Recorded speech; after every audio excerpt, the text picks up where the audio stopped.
Join me now for more on this is Jay McDonald. He is the president of the Ohio Fraternal Order of Police. Thank you so much for coming on. So the Fraternal Order of Police in Cincinnati is calling for that councilwoman's resignation. What was the reaction to those comments? Well, quite frankly, every law enforcement officer in the city of Cincinnati and around Southwest Ohio were outraged by that reaction. The level of violence that occurred in that incident is unacceptable. It shouldn't be condoned by anyone and should be condemned by everyone.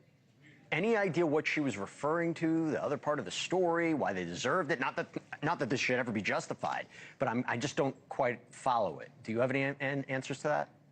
Yeah, there's some speculation that one of the victims of this riot, which is what it is, a riot, that's what the people have been charged with, is aggravated rioting, amongst other charges, might have slapped somebody first. I don't know if that's true or not true, but what I do know to be true is that the level of violence, the fact that nobody called 911 except one person. Nope.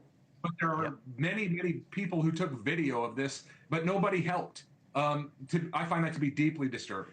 This is happening more and more. How many times do you see viral videos and you're thinking, why are the people who are videotaping this not doing anything, not jumping in? It's called, right, the bystander effect in a way. Are you seeing this more and more, the growth of social media? Is that what's happening here? Nobody's doing anything? Yeah, absolutely. And we see it where people are attacking the police and people are standing by videotaping. Now, we also have a great number of people who are willing to intervene in situations like this or in situations where police are being attacked. But far too often we see bystanders pull their phone out. Their first instinct is to capture what they hope to be a viral video instead of what it should be, which is to summons help or intervene if you're physically able.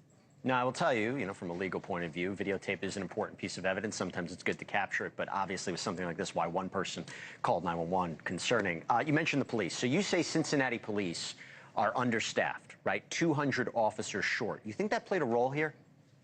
Yeah, absolutely. When you're short 150 to 200 officers, which is what Cincinnati is reported to being short of their authorized strength, it obviously plays a part. And it plays a part in all of our urban cities in Ohio where they don't have enough officers that they're supposed to have. Just think of what a couple, a dozen extra officers could have brought to that situation. Why do you think that is? Because is there a lot of anti-police rhetoric and violence against police right now, not just in Cincinnati, across the country, here in New York? What just happened? An NYPD cop was shot and killed in that Manhattan corporate office. And you wonder what needs to be done nationwide to address this stance towards law enforcement. Do you see that as maybe there's a reason there's an understaffing? Is there a moving away from being a law enforcement officer?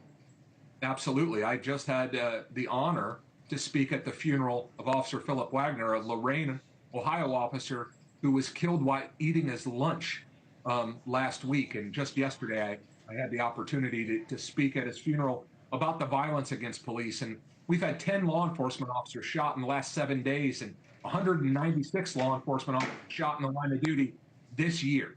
So when you couple that with the anti-police rhetoric that is prevalent in some parts of our country, of course it helps keep the numbers of law enforcement officers down where we need them the most. Distressing situation. That's a problem. Jay McDonald, thank you so much for coming on, explaining it to us. Appreciate it. Thanks for the opportunity. You got it.